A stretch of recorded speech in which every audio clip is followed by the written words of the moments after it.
திருவண்ணாமலையில் கிரிவலம் செல்வதற்கு அனைத்து நாட்களும் உகந்த நாட்கள் அப்படின்னு சொன்னாலும் கூட ஒவ்வொரு மாதமும் வரக்கூடிய பௌர்ணமி நாளில் திருவண்ணாமலையில் கிரிவலம் வருவது ரொம்பவே சிறப்பானதாக சொல்லப்படுதுங்க. அப்படி திருவண்ணாமலையில் கிரிவலம் வருவதற்கு சரியான முறை என்ன?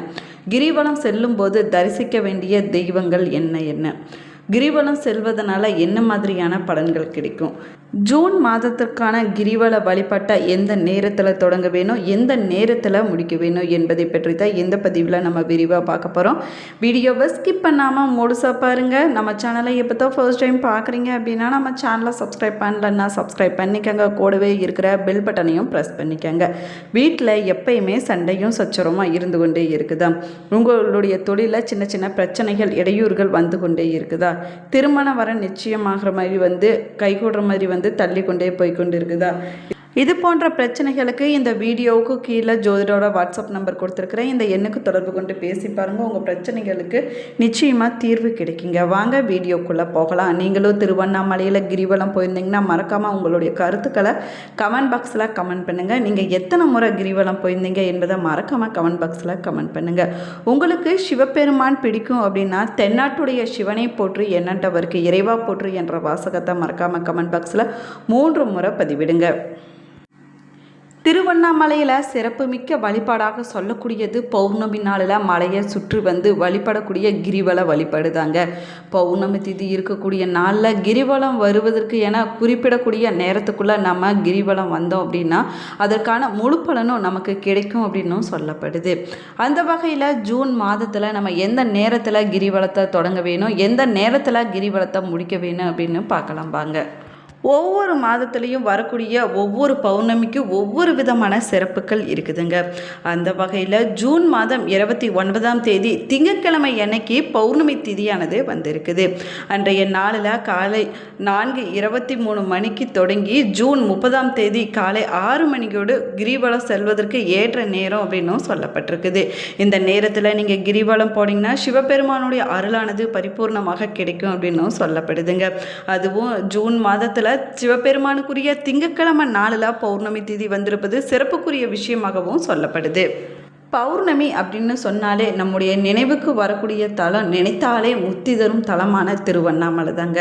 திருவண்ணாமலையில் வருஷத்தில் எல்லா நாட்கள்லையுமே கிரிவலம் அருணாச்சலேஸ்வரரை வழிபடலாம். அப்படின்னாலும் கூட பௌர்ணமி நாளில் நம்ம கிரிவலம் அருணாச்சலேஸ்வரரை வழிபடுவது ரொம்பவே சிறப்பானதாகுங்க. அதே போல் பௌர்ணமி வழிபாடு மிக உயர்வான வழிபாடாகவும் சொல்லப்படுது. தமிழகத்தில் இருக்கக்கூடிய பஞ்சபூத சிவாலயங்களில் அக்னித்தலமாக இருக்கக்கூடியது திருவண்ணாமலை அருணாச்சலேஸ்வரர் கோவிலாகுங்க. திருவண்ணாமலையை நினைத்தாலே முத்தி தரும் அப்படின்னு சைவர்களுடைய நம்பிக்கையாக சொல்லப்பட்டு வருது. அதே போல் ஆலய அருணாச்சலேஸ்வரர் உண்ணாமலை அம்பிகையும் தரிசிப்பது எவ்வளவு சிறப்பானதோ அதை விட ஆனந்தத்தை தரக்கூடியது. இறைவனை நம்முடைய மனதுக்குள்ளே நினைத்து கொண்டு இந்த மலையை கிரிவலம் வருவதாகுங்க. இப்படி நம்ம கிரிவலம் வருவதனால நம்முடைய உள்ளமும் உடலும் நலமாக இருக்கும் அப்படின்னும் சொல்லப்படுது. திருவண்ணாமலை அருணாச்சலேஸ்வரர் கோவில் கிரிவல பாதையானது சுமார் 14 கிலோமீட்டர் தூரம் கொண்டதாகும். கம்பீரமாக காட்சி தரக்கூடிய அண்ணாமலையை சுற்றி எக்கோண வடிவில் 8 சிவலிங்கங்களானது அமைஞ்சிருக்குதுங்க.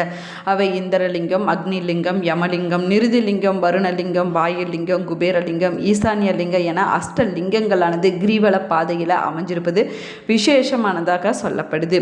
ஒவ்வொரு லிங்கத்திற்கும் ஒவ்வொரு விதமான சிறப்புகளானது இருக்குதுங்க. அது மட்டும் இல்லாமல் வழியில் ஆதி அண்ணாமலை, நேர் அண்ணாமலை, சந்திர சூரிய லிங்கங்களானது அமைஞ்சிருக்குது. அதே போல் 16 விநாயகர் கோவில்கள், 7 முருகன் கோவிலானது இருக்குதுங்க. ஆதி காமாட்சி அம்மன் கோவில் என மொத்தம் 99 கோவில்கள் கொண்ட தெய்வீக கிரிவல பாதையாக அமைஞ்சிருக்குது. திருவண்ணாமலை கிரிவல பாதையில் சேஷாத்ரி சாமிகள், ரமண மகரிஷி, யோகி ராம் சுரத்குமார் போன்றோர் ஆசிரமங்களானது அமைஞ்சிருக்குதுங்க. நம்ம திருவண்ணாமலையில் கிரிவலம் போகும்போது சரியான முறையில் நம்ம போனோம் அப்படின்னா அதனுடைய முழு பலனும் கிடைக்குங்க.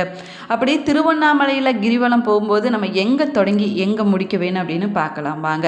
திருவண்ணாமலை கிரிவலம் தொடங்குவதற்கு முன்னாடி அண்ணாமலையார் கோவிலுக்கு பக்கத்தில் இருக்கக்கூடிய பூத நாராயணரை நம்ம தரிசிக்க வேணுங்க. முதல்ல அவருடைய அனுமதியை பெற வேணும். பூத நாராயணர் தான் திருவண்ணாமலையினுடைய காவல் தெய்வமாக சொல்லப்படுறாரு. அவரை வணங்கின பின்னாடி வழியில் இருக்கக்கூடிய இரட்டை பிள்ளையாரை நம்ம வணங்க வேணும். அதற்கு பின்னாடி ஆலயத்துக்கு சென்று அண்ணாமலையாரையும் உண்ணாமலை அம்பிகையும் நம்ம தரிசனம் செய்ய வேணும். அதற்கு பின்னாடி கோவில் ராஜகோபுரத்தை நம்ம வணங்கி வாங்கிவிட்டு மலையை வலம் வர தொடங்க வேணுங்க. இப்படித்தாங்க நம்ம கிரிவலத்தை தொடங்க வேணும். இதுதான் நியதியும் கூட. இந்த முறையில் நம்ம கிரிவலம் போனோம்னா அதனுடைய முழு பலனும் நமக்கு கிடைக்கும் அப்படின்னும் சொல்லப்படுது. திருவண்ணாமலையில் சிவபெருமானே மலையின் வடிவமாக எழுந்தருளி இருப்பதாக நம்பிக்கையாக சொல்லப்படுதுங்க. அண்ணாமலையை தரிசித்தபடி ஓம் நமச்சிவாயா என்ற மந்திரத்தை மனதார சொல்லிக்கொண்டே கிரிவலம் வந்தோம்னா அண்ணாமலையாருடைய அருளால் அனைத்து விதமான நன்மைகளும் நம்முடைய வாழ்க்கையில் கிடைக்கும் அப்படின்னு சொல்லப்படுது. திருவண்ணாமலையில் மாதந்தோறும் பௌர்ணமி நாளில் ஆயிரக்கணக்கான பக்தர்கள் கிரிவலம் வந்து அண்ணாமலையாரை வழிபடுவது வழக்கமாகுங்க. பௌர்ணமி நாளில் தெய்வீக மற்றும் மருத்துவ குணங்களானது அதிகமாக இருக்குமாங்க. அது அண்ணாமலை மீது பட்டு தெரிக்கக்கூடிய சந்திரனுடைய கதிர்கள் அந்த சமயத்தில் நம்மளும் கிரிவலம் போனோம் அப்படின்னா நம்ம மீது படுவதனால நமக்கு ஏற்படக்கூடிய தோஷங்கள், சாபங்கள், வாழ்க்கையில் இருக்கக்கூடிய தீமைகள், கஷ்டங்கள் போன்ற பிரச்சனைகளானது நீங்கிவிடும் அப்படின்னு ஐதீகமாக சொல்லப்படுது. ஒவ்வொரு மாதமும் பௌர்ணமி நாளில் கிரிவலம் செல்வதற்குரிய நேரத்தில் மலையை வலம் வந்து வழிபட்டோம்னா வாழ்க்கையில் உயர்ந்த நிலையை அடைய முடியும் அப்படின்னும் சொல்லப்படுதுங்க. நம்ம திருவண்ணாமலையில் கிரிவலம் போகும்போது நிறைமாத கர்ப்பிணி எப்படி ஒவ்வொரு அடியை எடுத்து வைக்கும்போது தன்னுடைய வயிற்றில் இருக்கக்கூடிய குழந்தையை மட்டும் நினச்சி கொண்டு போவாங்களோ அதே போல் நம்ம கிரிவலம் போகும்போது நம்ம மனதார சிவபெருமானை மட்டும் நம்முடைய மனதுக்குள்ளே நினைத்து கொண்டு அவருடைய திருப்பெயரை உச்சரித்து கொண்டு பக்தியுடன் நம்ம நடந்து போக வேணும். கிரிவலம் போகும்போது வழியில் இருக்கக்கூடிய எறும்பு புற்றுகளுக்கு நம்ம அன்னம் வைக்கலாங்க. இல்லைன்னா இனிப்பு பொருட்களை கூட நம்ம வாங்கி வைக்கலாம். இப்படி வாங்கி வைப்பதனால நம்முடைய வாழ்க்கையில் பெரும் புண்ணியமானது வந்து சேரும் அப்படின்னும் சொல்லப்படுது. எத்தனாயிரம் எறும்புகளுக்கு நம்ம உணவு வைக்கிறோமோ அத்தனாயிரம் உயிர்களுக்கு உணவிட்ட புண்ணிய பலனானது நமக்கு கிடைக்குங்க. திருவண்ணாமலை ஆன்மீக பூமியாகவும் சித்தர்கள் பூமியாகவும் இருக்குதுங்க. இங்கு அடிக்கு 108 சிவலிங்கங்கள் இருப்பதாக சொல்லப்படுது. இதனால தான் இங்கு நிதானமாகவும் சிவ சிந்தனையோடு கிரிவலம் செல்வதனால சிவபெருமானுடைய அருளானது பரிபூர்ணமாக கிடைக்கும் அப்படின்னும் சொல்லப்படுதுங்க. திருவண்ணாமலையில் இரவு நேரத்தில் கிரிவலம் செல்வது ரொம்பவே சிறப்பானதாக சொல்லப்பட்டிருக்குது. பௌர்ணமி கிரிவலம் சிவலோக பதவியை கிடைக்க செய்யும் அப்படின்னு பக்தர்களுடைய நம்பிக்கையாக சொல்லப்பட்டு வருதுங்க. சந்திரனுடைய ஆதிக்க நிறைந்த பௌர்ணமி நாள் வழிபாட்டிற்குரிய நாளாகும். இந்த நாளில் கிரிவலம் செல்வதற்கு ஏற்ற நாளாகவும் சொல்லப்படுது.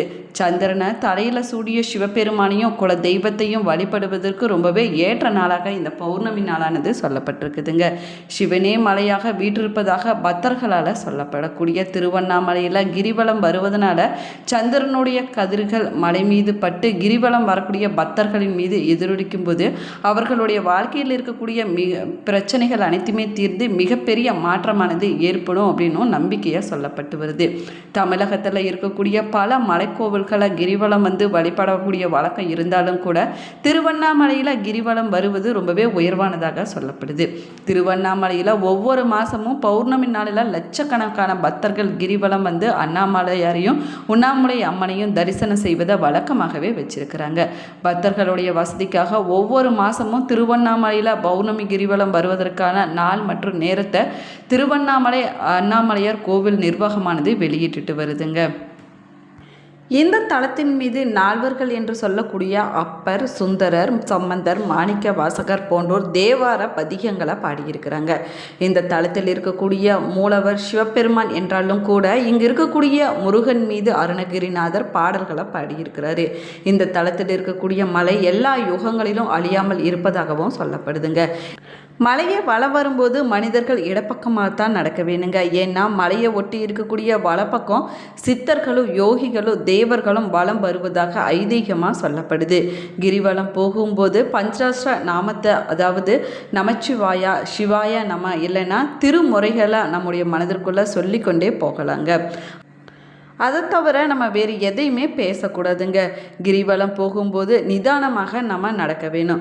அவசரமாகவோ வேகமாகவோ மற்றவர்களை இடித்து கொண்டோ நம்ம போகக்கூடாதுங்க. 24 ஏக்கர் பரப்பில் அமைஞ்சிருக்கக்கூடிய இந்த கோவில் 6 பிரகாரங்களையும் 9 ராஜ கோபுரங்களையும் கொண்டதாகும். இந்த கோவில் மலை அடிவாரத்தில் இருப்பது ரொம்பவே சிறப்புக்குரிய விஷயமாக சொல்லப்படுது. இந்த சிவாலயத்தில் 142 சன்னதிகளானது அமைஞ்சிருக்குது. அது மட்டும் இல்லாமல் 22 பிள்ளையார்கள், 306 மண்டபங்கள் இருக்கு. இருக்குதுங்க. ஆயிரங்கள் தூண்களை கொண்ட ஆயிரங்கால் மண்டபமானது அமைஞ்சிருக்குது. அதற்கு பக்கத்தில் பாதாளலிங்கம் 43 செப்பு சிலைகள் கல்யாண மண்டபங்கள் இருக்குதுங்க. அதே போல் அண்ணாமலையார் பாத மண்டபமானது இந்த ஆலயத்தில் அமைஞ்சிருக்குது. இந்த பதிவு உங்களுக்கு பயனுள்ள தகவல்கள் கொடுத்துருக்குன்னு நினைக்கிறேன். இந்த பதிவு உங்களுக்கு பிடிச்சிருந்தா லைக் பண்ணுங்கள், ஷேர் பண்ணுங்கள், கமெண்ட் பண்ணுங்கள். நம்ம சேனலை இன்னும் சப்ஸ்கிரைப் பண்ணலன்னா சப்ஸ்கிரைப் பண்ணிக்கோங்க. கூடவே இருக்கிற பெல் பட்டனையும் ப்ரெஸ் பண்ணிக்கோங்க. கண்டிப்பாக இந்த வீடியோ உங்களுக்கு பயனுள்ளதாக இருக்கும் அப்படின்னு நினைக்கிறேன். உங்கள் ஃப்ரெண்டுக்கு ரிலேஷனுக்கு கண்டிப்பாக ஷேர் பண்ணி விடுங்க. நீங்களும் திருவண்ணாமலையில் கிரிவலம் போயிருந்தீங்கன்னா மறக்காமல் உங்களுடைய கருத்துக்களை கமெண்ட் பாக்ஸில் கமெண்ட் பண்ணுங்கள். Thank you friends.